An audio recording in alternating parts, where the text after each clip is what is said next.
थे बेटा। लगाओ हेडिंग। आज का अपना टॉपिक रहेगा राजस्थान में संत संप्रदाय। संत संप्रदाय। संत संप्रदाय में मैंने आपको बताया था कि राजस्थान में 3 प्रकार का संत संप्रदाय आपको मिलेगा। एक आता है अपना सगुण भक्ति के संत, निर्गुण भक्ति के संत और आपके मिश्रित श्रेणी के संत आते हैं। तो सगुण भक्ति के जो संत होते हैं ना, वो अपनी मूर्ति पूजा करते हैं, और निर्गुण भक्ति के जो संत होते हैं वो मूर्ति पूजा नहीं करते हैं, और मिश्रित भक्ति के जो संत होते हैं ना, वो दोनों में ही विश्वास रखते हैं। तो आज का अपना जो पहला संत पढ़ेंगे वो होंगे संत जाम्बो जी। 1 नंबर पे हेडिंग लगाओ, संत जाम्बो जी। देखिए, जाम्बो जी के संदर्भ में बात करते हैं ना, तो जाम्बो जी में सबसे पहला तो क्वेश्चन अपना ये बनता है कि जाम्बो जी का जन्म कब हुआ था। जाम्बो जी का जन्म, तो जाम्बो जी का जन्म हुआ था 1451 ईस्वी में। कब हुआ था? 1451 में। कौन से गांव में हुआ था? तो इनके गांव का नाम था पीपासर, और पीपासर कहां का गांव है? नागौर का। यानी कि जाम्बो जी का जन्म जाम्बो जी का जन्म हुआ था 1451 ईस्वी में। पीपासर गांव नागौर में इनका जन्म हुआ था। अब देखिए, आपसे क्वेश्चन पूछेगा कि जाम्बो जी है ना, जाम्बो जी को किसका अवतार माना जाता है? जाम्बो जी को किसका अवतार माना जाता? अवतार पूछे आपसे, तो जाम्बो जी को भगवान श्री कृष्ण का अवतार माना जाता है। श्री कृष्ण का अवतार माना जाता है। भगवान श्री कृष्ण का क्या माना जाता है? इन्हें अवतार माना जाता है, क्योंकि इनका जो जन्म हुआ था वो कब हुआ था? भाद्रपद कृष्णा अष्टमी। कृष्णा अष्टमी के दिन इनका जन्म हुआ था।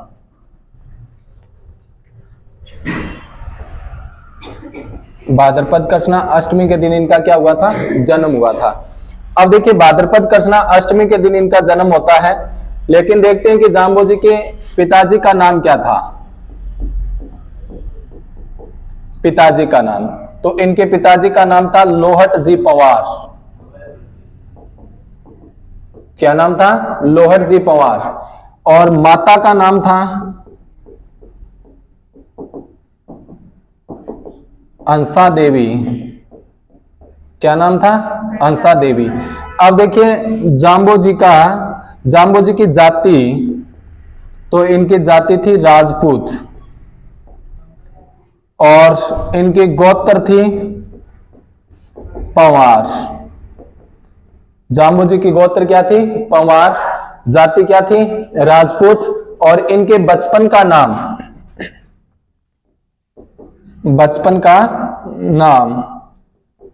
तो इनके बचपन का नाम था धनराज। इनके बचपन का नाम क्या बन जाता है? धनराज। जो एग्जाम में पूछ लिया जाता है बहुत बार कि जाम्बो जी के बचपन का नाम क्या था, तो जाम्बो जी के बचपन का नाम था धनराज था। इनकी जाति क्या थी? राजपूत। गोत्र क्या थी? पंवार। माता का नाम हंसा देवी। पिताजी का नाम लॉर्ड जी पंवार। जन्म कब हुआ था? 1451 में। कहां पे हुआ था? पीपासर, नागौर में हुआ था। और इनको किसका अवतार माना जाता है? भगवान श्री कृष्ण का अवतार माना जाता है, क्योंकि भाद्रपद कृष्णा अष्टमी के दिन इनका क्या हुआ था? जन्म हुआ था। तो समझ लोगे यहां तक। अब देखो आगे, 1451 में इनका क्या हुआ था? जन्म हुआ था। बात आती है 1485 ईस्वी की। कब की बात आती है? 1485। और 1485 में जाम्बो जी ने 29 नियम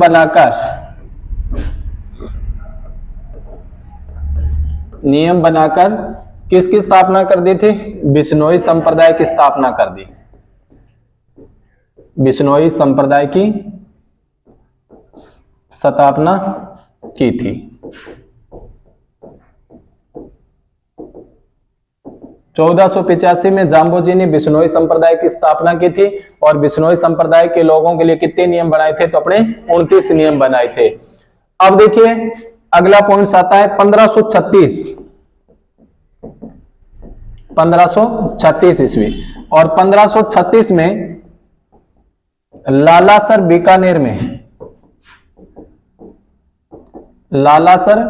बीकानेर में जाम्बोजी ने देह त्याग कर दिया था।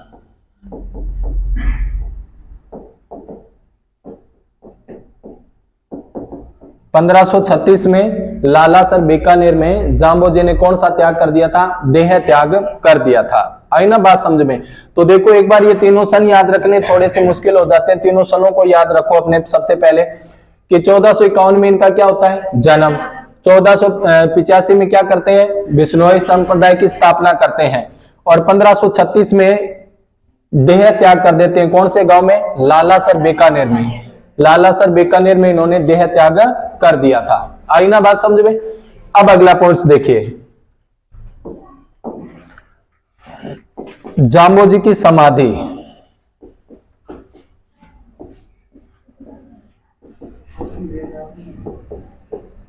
जाम्बोजी की समाधि तो कहां पर बनी हुई है? मुकाम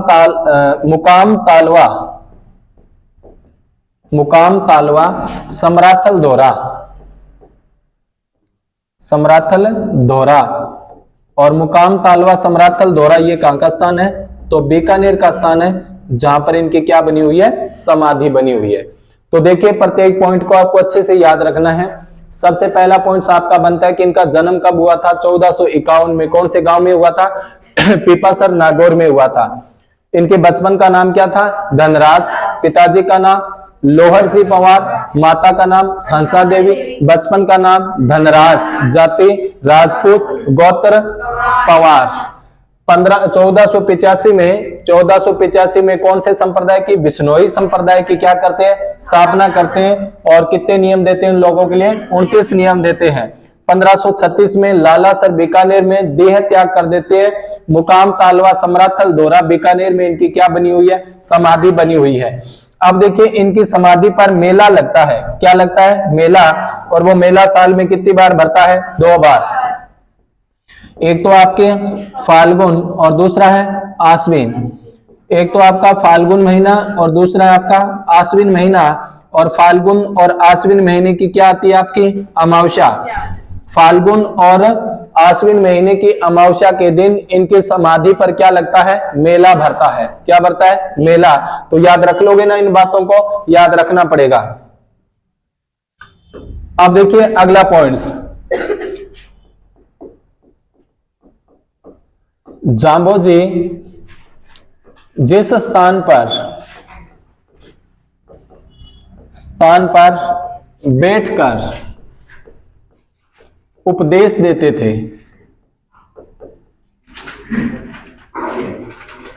जाम्बोजी जिस स्थान पर बैठकर उपदेश देते थे ना, उस स्थान को साथरी के नाम से पुकारा गया है। उस स्थान को साथरी के नाम से जाना गया है।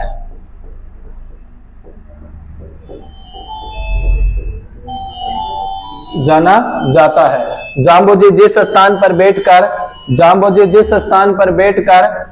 उपदेश देते थे, उस उपदेश स्थल को किस नाम से पुकारा गया? अपना साथरी के नाम से पुकारा गया है। याद रख लोगे ना? अब अगला पॉइंट देखिए, बिश्नोई धर्म के प्रमुख ग्रंथ।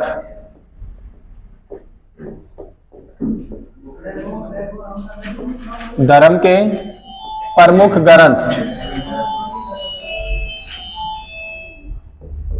बिश्नोई धर्म के प्रमुख ग्रंथ। तो देखिए सबसे पहले एक नाम आता है शब्द बाणी। कौन सी बाणी है? शब्द बाणी। और ये शब्द बाणी है ना, इसमें कितने शब्द आपके? 120 शब्द है। इस शब्द बाणी में कितने शब्द है? 120 शब्द है। एक आता है आपका जंब सागर। कौन सा सागर है? जंब सागर। और एक आती है जंब संहिता। क्या आती है? जंब संहिता। तो देखिए शब्द बाणी, प्रश्न पूछ ले कि शब्द बाणी में कितने शब्द लिखे हुए? 120 शब्द। एक आता है जंब सागर और एक आती है जंब संहिता। अब देखिए जंब संहिता में से फिर आपसे प्रश्न पूछ सकता है कि जंब संहिता में क्या प्रश्न बनता है अपना? तो इसे बिश्नोई संप्रदाय का, इसे बिश्नोई संप्रदाय का, बिश्नोई संप्रदाय का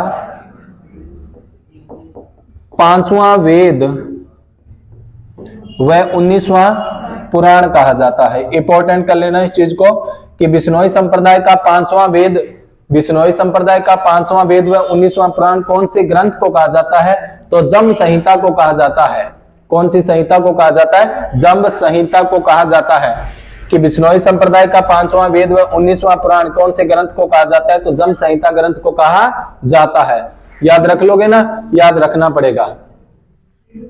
अब देखिए अगला पॉइंट्स कि बिश्नोई संप्रदाय के लोग है ना, बिश्नोई संप्रदाय के लोग है, सभी को पता है कि पेड़ पौधे, पर्यावरण व जीव जंतुओं को बचाने के लिए जानी जाती है ये जाति। बिश्नोई संप्रदाय का जो के लोग जो है वो पेड़ पौधे, पर्यावरण, वनस्पति को बचाने में अग्रणी रहते हैं। और पेड़ पौधों को बचाने के लिए समय समय रहते हुए इन लोगों ने अपने प्राणों की क्या दी है? आहुति भी दी है। प्राणों की भी क्या दी? आहुति दी है। और बिश्नोई संप्रदाय के लोग पेड़ पौधे, वनस्पति, जीव जंतुओं को बचाने के लिए प्राणों की जो आहुति देते हैं ना, तो वो एक प्रकार का क्या बन जाता है? आपका साका बन जाता है। क्या बन जाता है? साका। तो देखिए इस पॉइंट को, बिश्नोई संप्रदाय के लोग, बिश्नोई संप्रदाय के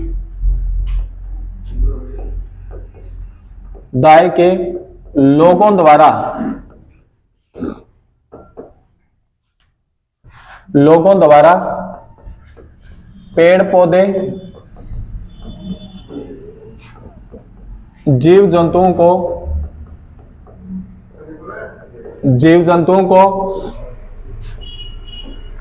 बचाने के लिए दिया जाने वाला बलिदान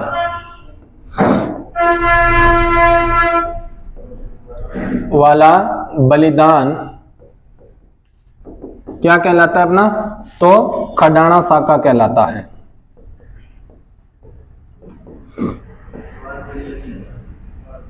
प्रश्न पूछे आपसे कि खडाना साका क्या है, तो खडाना साका बन जाता है बिश्नोई संप्रदाय के लोग पेड़ पौधे बचाने के लिए अपने प्राणों की जो आहुति देते हैं, तो इसे किस नाम से पुकारा जाता है? खडाना साका के नाम से पुकारा जाता है। याद रख लोगे ना?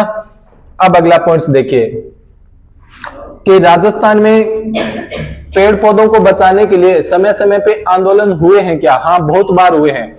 कि मैं सबसे पहले बात करूं ना 1604 की, कब की बात करता हूं? 1604 की। तो 1604 में जोधपुर का एक गांव आता है जिसका नाम है रामासड़ी गांव। कौन सा गांव है? रामासड़ी गांव। और रामासड़ी गांव में दो व्यक्ति होते हैं, एक का नाम है कर्मा और दूसरे का नाम क्या है? गोरा। कर्मा गोरा ने अपने प्राणों की आहुति दी थी पेड़ पौधे, जीव जंतुओं को बचाने के संदर्भ में। फिर बात आती है 1703 की बात आती है, तो अपना जो नागौर का गांव आता है मेड़ता के पास, तो मेड़ता नागौर में बुंचोजी नामक व्यक्ति ने पेड़ पौधे, वनस्पति को बचाने के लिए प्राणों की आहुति दी थी अपने। फिर बात आती है 1730 की, तो 1730 में जोधपुर का गांव आता है, जोधपुर का गांव खेजड़ली गांव। 1730 की घटना है। अमृता देवी बिश्नोई के नेतृत्व में 363 लोगों ने अपने प्राणों की क्या दी थी? आहुति दी थी। अब देखिए अगला पॉइंट्स देखिए अपना कि बिश्नोई संप्रदाय की स्थापना कर दी थी जाम्बोजी ने। जाम्बोजी ने बिश्नोई संप्रदाय की स्थापना की थी। कब की थी? 1485 में। लेकिन 1485 में जैसे ही बिश्नोई संप्रदाय की इन्होंने स्थापना की थी ना, तो बिश्नोई संप्रदाय की स्थापना में एक क्वेश्चन अच्छा बन जाता आपका कि कोई भी व्यक्ति है जो बिश्नोई संप्रदाय अपना रहा है, कोई भी व्यक्ति है जो बिश्नोई संप्रदाय अपना रहा है, तो उस बिश्नोई संप्रदाय अपनाने वाले व्यक्ति को कौन से संस्कार से होकर गुजरना पड़ता है? अक्सर प्रश्न पूछ लिया जाता है कि जैसे देखिए आम आदमी के लिए कितने संस्कार होते हैं अपने? 16 संस्कार होता है। पुष्पन से लेकर अंत्येष्टि तक 16 संस्कार चलते हैं अपने। तो उसी तरीके से बिश्नोई संप्रदाय के जो लोग हैं वो कौन से संस्कार से होकर गुजरते हैं? तो आपसे प्रश्न पूछे पाल संस्कार। कौन सा संस्कार है? पाल संस्कार। कि पाल संस्कार का संबंध कौन से धर्म से है या कौन से संप्रदाय से है? तो पाल संप्रदाय का, पाल संस्कार का जो संबंध बनता है वो किससे बनता है? बिश्नोई धर्म से बनता है। अब फिर आपके मन में एक क्वेश्चन आ रहा है कि सर पहला व्यक्ति कौन था, पहला व्यक्ति कौन था जिसने पाल संस्कार अपनाया था, तो बिल्कुल भी घबराने की आवश्यकता नहीं है। देखिए बिश्नोई धर्म से संबंधित संस्कार कौन सा आपका पाल संस्कार है। इस पाल के अंदर देखो, पाल के अंदर पहला वर्ण क्या आ रहा है अपना, पै, क्या आ रहा है, पै, तो पै से मिलता जुलता शब्द आ जाता है पुल्लोजी। कौन हो जाते हैं, पुल्लोजी। तो पुल्लोजी पहले व्यक्ति थे जिन्होंने बिश्नोई संप्रदाय अपनाया था, बिश्नोई संप्रदाय अपनाया था। हर बार ये प्रश्न पूछ लेता है।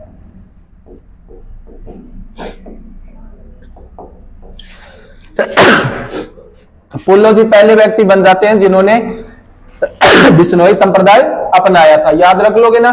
फिर एक पॉइंट देखो, 1536 में जाम्बोजी की क्या हो जाती है, मृत्यु। क्या हो जाती है, मृत्यु हो जाती है, देह त्याग कर देते हैं।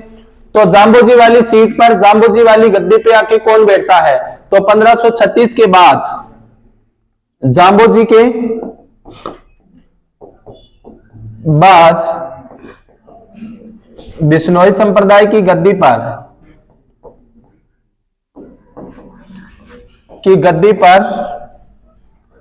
कौन बैठे थे, तो वुल्लोजी बैठे थे, वुल्लोजी बैठे थे।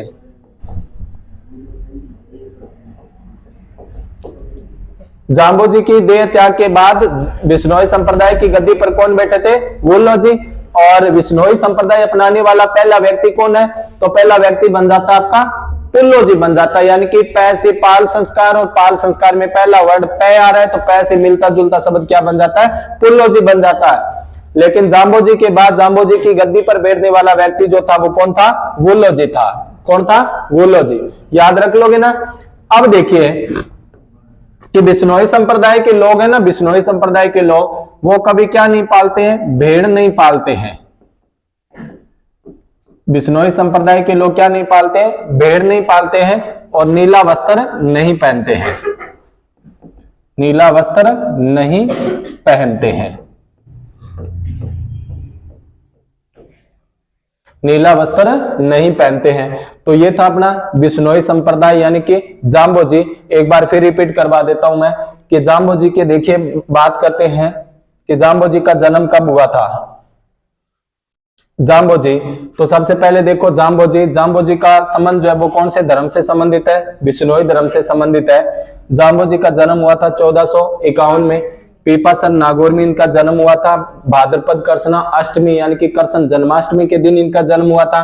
पिताजी का नाम क्या था, लॉर्ड जी पवार, माता का नाम हंसा देवी, जाति क्या थी, राजपूत, गोत्र क्या थी, पवार, बचपन का नाम क्या था, धनराज। उसके बाद में 1451 में जन्म हो गया। 1485 में जाम्बोजी ने 29 नियम बनाकर कौन से संप्रदाय की स्थापना की थी, बिश्नोई संप्रदाय की स्थापना की थी। और 1536 में लालासर बीकानेर में कौन सा त्याग कर देते हैं, देह त्याग कर देते हैं। और जाम्बोजी की समाधि, जाम्बोजी की जो समाधि बनी है मुकाम तालवा सम्राट तलदोरा बीकानेर में बनी हुई है, जहां पर साल में 2 बार फाल्गुन व अमावस्या के दिन क्या भरता है, फाल्गुन और आश्विन अमावस्या के दिन क्या भरता है, इनका मेला भरता है। उसके बाद देखिए कि बिश्नोई संप्रदाय के लोगों द्वारा पेड़ पौधों को बचाने के लिए जो बलिदान दिया जाता है वो कौन सा शाखा कहलाता है, कडाना शाखा कहलाता है। और कडाना शाखा अपना समय समय पे बहुत बार हो चुके हैं। और बिश्नोई संप्रदाय कोई व्यक्ति अपनाता है तो उसको कौन से संस्कार से होके गुजरना पड़ता है, पाल संस्कार से। और पाल संस्कार अपनाने वाले पहले व्यक्ति कौन थे, पुल्लोजी थे। लेकिन जाम्बोजी के देह त्याग के बाद उनकी गद्दी पर बैठने वाले कौन थे, तो वुल्लोजी थे। कौन थे, वुल्लोजी थे। ठीक है, तो याद रख लेना इनको। और बिश्नोई संप्रदाय के लोग भेड़ का पालन नहीं करते हैं और नीले वस्त्र नहीं पहनते हैं। ठीक है, तो इनको याद कर लेना।